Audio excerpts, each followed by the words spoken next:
सरकारी दिग्गज कंपनी कोल इंडिया एक बार फिर बाजार के केंद्र में आ गई है। केंद्र सरकार ने कंपनी में अपनी हिस्सेदारी घटाने के लिए offer for cell OFS launch किया है। इस खबर के आते ही शेयर बाजार में हलचल तेज हो गई है और कोल इंडिया के शेयर्स में बड़ी गिरावट देखने को मिली है। सरकार का यह कदम सिर्फ हिस्सेदारी बेचने तक सीमित नहीं है, बल्कि अब फाइनेंशियल ईयर 27 के लिए डिसइन्वेस्टमेंट टारगेट को पूरा करने की बड़ी रणनीति का हिस्सा माना जा रहा है। सरकार ने कोल इंडिया में अपनी 1% हिस्सेदारी बेस ऑफर के तहत बेचने का फैसला किया है। इसके साथ ही 1% अतिरिक्त जनरल सोप ऑप्शन भी रखा गया है, यानी अगर निवेशकों की तरफ से ज़्यादा मांग आती है तो कुल 2% हिस्सेदारी बेची जा सकती है। सरकार ने ऑफर फॉर सेल का फ्लोर प्राइस 412 रुपये प्रति शेयर तय किया है। खास बात यह है कि यह कीमत कोल इंडिया के पिछले बंद भाव 455 से 456 रुपये के मुकाबले करीब 10% कम है। यही वजह रही है कि बाजार खुलते ही शेयर में बिकावली बढ़ गई है। बाजार में अक्सर जब सरकार डिस्काउंट पर ऑफर फॉर सेल लाती है तो शॉर्ट टर्म में शेयर पर दबाव बना रहता है, क्योंकि निवेशकों को सस्ते दाम पर शेयर मिलने की उम्मीद बनी रहती है। निवेशकों के लिए क्यों अहम है ये ऑफर फॉर सेल?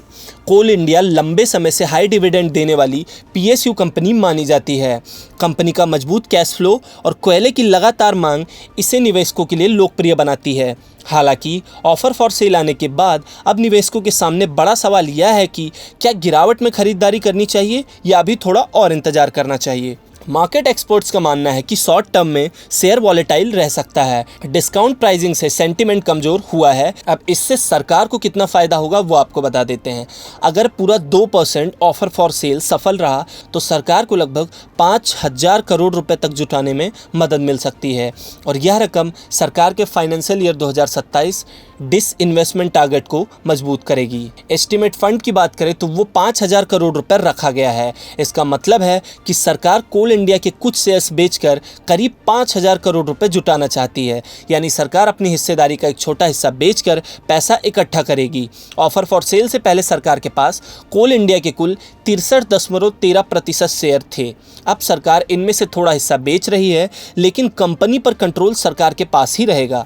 मान लीजिए सरकार के पास कोल इंडिया का एक बड़ा हिस्सा है। अब सरकार उसका थोड़ा हिस्सा डिस्काउंट पर बेच रही है ताकि सरकार को पैसे मिले। निवेशकों को सस्ते शेयर्स मिले ये तो ठीक है, लेकिन डिस्काउंट पर शेयर आने से कई बार बाजार में शेयर का भाव नीचे भी आ जाता है। कर्मचारियों को भी मिलेगा निवेश का मौका। कोल इंडिया के एलिजिबल एम्प्लॉयज़ के लिए भी ऑफर फॉर सेल में रिजर्वेशन रखा गया है। कर्मचारियों को 5 लाख तक आवेदन करने की अनुमति दी जा सकती है। बाजार के लिए बड़ा संकेत। यह ऑफर फॉर सेल सिर्फ कोल इंडिया तक सीमित कहानी नहीं है। इससे यह साफ संदेश मिल रहा है कि सरकार आने वाले समय में और भी PSU कंपनियों में हिस्सेदारी बेच सकती है। इससे बाजार में PSU स्टॉक्स पर शॉर्ट टर्म प्रेशर बना रह सकता है, लेकिन लॉन्ग टर्म इन्वेस्टर्स के लिए भी मौके पैदा कर सकता है।